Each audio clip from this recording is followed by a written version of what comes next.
Và cái nick trongនិយាយអំពី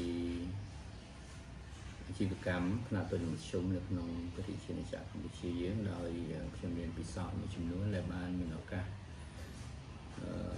ធ្វើការក៏ដូចជារៀនសូត្រពីពួកគាត់ក្នុងរយៈពេល7-8 ឆ្នាំចុងក្រោយនេះហើយខ្ញុំគិតថាពួកគាត់មានបញ្ហាបារម្ភនិងបញ្ហាប្រឈមមួយចំនួនទាក់ទងនឹងអនុលោមភាពផ្លូវច្បាប់ជាទូទៅខ្ញុំចង់បញ្យល់ចេះថាយើងពេលដែលយើងប្រកបមុខរបរអាជីវកម្មយើងត្រូវធ្វើការចុះបញ្ជីបាទចុះបញ្ជីហ្នឹងមានន័យថា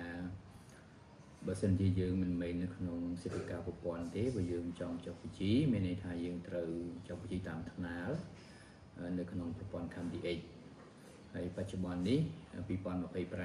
ពីយូរហើយបាទឥឡូវនេះខ្ញុំនិយាយក្នុង2025មានន័យថាការចុះបញ្ជីត្រូវកាលណាយើងចុះបញ្ជីយើងត្រូវចុះបញ្ជីនៅពាណិជ្ជកម្មបន្ទាប់ពីពាណិជ្ជកម្មហើយយើងត្រូវចុះបញ្ជីនៅពន្ធដារបន្តមកយើងមានក្រសួងការងារហើយនិងបសសអញ្ចឹងពេលដែលយើងចុះបញ្ជីគឺយើងបានឯកសារទាំង4ហ្នឹងតំណាក់ទាំង4ហ្នឹងមកអញ្ចឹងណាហើយនៅនេះអាចទៅចុះបញ្ជីខ្លួនឯងក៏បាននេះប្រើសេវាភ្នាក់ងារក៏បានបន្តមកទៀតអ្នកនេះត្រូវមានអាជ្ញាប័ណ្ណហ្នឹងមានន័យថាអ្នកនេះរស់ស៊ីសន្តាគារ restaurant គឺអាជ្ញាប័ណ្ណអ្នកនេះត្រូវយកនៅក្រោមក្រសួងទេសចរបាទបើអ្នកនេះនៅផ្នែកហិរញ្ញវត្ថុធនាគារអ្នកនេះត្រូវនៅក្រោមធនាគារជាតិបើអ្នកនេះនៅក្នុងខាងសិប្បកម្មអ្នកនេះនៅក្រោមនិតិវិទ្យាវត្តឯផ្សេងៗទៅអញ្ចឹងសិប្បកម្មមួយអញ្ចឹងវាបើអ្នកនៅកសិកម្មអ្នកនេះត្រូវមានអាជ្ញាប័ណ្ណនៅក្រសួងកសិកម្មអញ្ចឹងមានន័យថាម៉េចមានន័យថាក្រៅពីយើងចុះបញ្ជីយើងមានសិទ្ធិនៅក្នុងការប្រកបរបរអាជីវកម្ម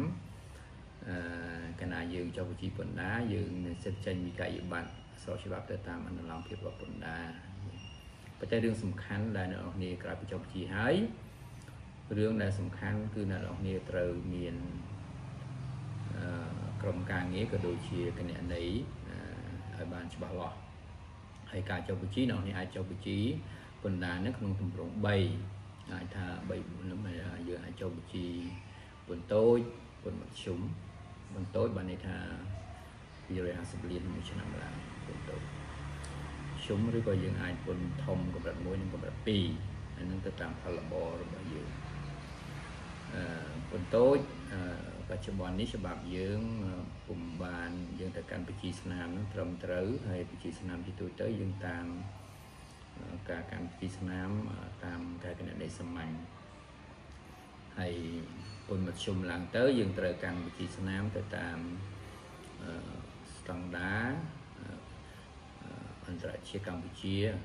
បាទគេហៅថា CFR SME ស្ថិតក្នុងមធ្យមអញ្ចឹងអ្នកត្រូវកាន់បញ្ជីតាមច្បាប់ពន្ធដារហើយវាមានអនុលោមភាពផ្សេងទៀតដូចជានៅនាយកកគណនេយ្យសកម្មកម្មហើយយើងមានខាងអនុលោមភាពខាងពន្ធដារហើយយើងមានអនុលោមភាពជាមួយនឹងក្រសួងពាណិជ្ជកម្មហើយនឹងអនុលោមភាពជាមួយនឹងក្រសួងការងារហើយនឹងបសសមួយចំនួនទៀតអញ្ចឹងអានេះមានកាតព្វកិច្ចច្រើនពេលដែលអ្នកនេះចុះបញ្ជីនៅក្នុងប្រកបអាជីវកម្មអ្វីដែលខ្ញុំចង់ highlight នៅកន្លែងនេះគឺអ្នកនេះត្រូវប្រយ័ត្ននៅពេលដែលអ្នកនេះចុះបញ្ជីហើយទទួលបានពន្ធមធ្យមហ្នឹងអ្នកនេះត្រូវកាន់បញ្ជីការគណនេយ្យហ្នឹងឲ្យបានត្រឹមត្រូវត្រូវស្វែងរកអ្នកជំនាញបើសិនជាមានជំនាញអ្នកជំនាញឬក៏អ្នកដែលមានពិសោធន៍នៅក្នុងការប្រឹក្សាយោបល់ដើម្បីរៀបចំស្តង់ដារគណនេយ្យក៏ដូចជាស្តង់ដារហិរញ្ញវត្ថុហ្នឹងឲ្យបានត្រឹមត្រូវហើយ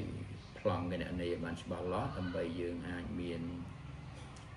របាយការណ៍ហិរញ្ញវត្ថុមួយដែលស្របទៅតាមអនុលោមភាពរបស់ពន្ធដារផងរបស់គណនេយ្យស្តង់ដារផងហើយយើងអាចយករបាយការណ៍ទាំងអស់នោះអាចអនុលោមភាពទៅលើក្រសួងផ្សេងៗអញ្ចឹងអ្នកនេះត្រូវចំណាយលុយឬក៏ចំណាយពេលដំបូងហ្នឹងឲ្យល្អដើម្បីកុំឲ្យយើងចាយលុយច្រើនទៀតហើយពិសេសគឺការកាន់បញ្ជីស្នាមគណនេយ្យត្រឹមត្រូវនេះវាជួយដល់យើងក្នុងការកាត់បន្ថយហានិភ័យនៅពេលដែលមានសវនកម្មពន្ធដារកើតឡើងបើពិសោធន៍ខ្ញុំជាទូទៅ សហគ្រាសមធ្យមភាគច្រើនក្រុមហ៊ុនដែលជាប់គុណមធ្យមភាគច្រើនគឺគាត់អត់បានកាន់វិធីស្នាមត្រឹមត្រូវទេអញ្ចឹងពេលដែលគាត់មានសវនកម្មកើតឡើងគាត់ថាមានការពិន័យចេះពិន័យចោះចំពោះបបិសោតខ្ញុំដោយសារយើងខ្វះការកាន់វិធីស្នាមត្រឹមត្រូវហើយអ្នករស់ស៊ីភាគច្រើនពុំសូវឲ្យតម្លៃការកាន់វិជីទេយើងឲ្យតម្លៃទៅលើតែការលក់ការធ្វើគ្រប់គ្រងអាជីវកម្មមួយចំនួនប៉ុន្តែយើងភ្លេចឲ្យតម្លៃទៅលើការកាន់វិជីដែលវាជាហានិភ័យរបស់យើងដែរនៅក្នុងអនុលោមភាពក៏ដូចជាពន្ធដារហើយផ្សេងហ្នឹងអញ្ចឹងជា advice ខ្ញុំចង់ឲ្យអ្នកនរគ្នាត្រូវស្វែងរកអ្នកជំនាញឬប្រឹក្សាឬក៏អ្នកផ្ដល់សេវាកម្មមួយចំនួនដែលអាចជួយអ្នកនរគ្នាឲ្យរៀបចំប្រព័ន្ធគណនេយ្យហ្នឹងហើយមានឯកសារគណនេយ្យមួយចំនួនដើម្បីជាក្នុងការរៀបចំនៅបញ្ជីស្នាមគណនេយ្យហើយពេលដែលមានសវនកម្មពន្ធដារកើតឡើងអ្នកនរអាចមានរបាយការណ៍ទាំងអស់នោះឬក៏ឯកសារគ្រប់គ្រងទាំងអស់នោះដល់ទៅមន្ត្រីពន្ធដារនេះគឺជាការ advice របស់ខ្ញុំបាទអញ្ចឹងបើអ្នកនរមាន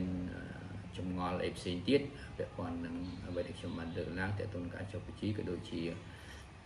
មានរបាយការណ៍ស្តង់ដារមួយសម្រាប់វិធីកម្មរបស់លោកស្រីឬក៏ត្រូវការប្រឹក្សាយោបល់ពាក់ព័ន្ធជាមួយនឹងការរៀបចំវិធីស្នាមក៏ដូចជារបាយការណ៍ស្តង់ដារនឹងអាចទាក់ទងមកខ្ញុំបានបាទអរគុណច្រើនបាទក្នុងការតបស្ដាប់នៅអ្វីដែលខ្ញុំចែករំលែកថ្ងៃនេះអរគុណបាទ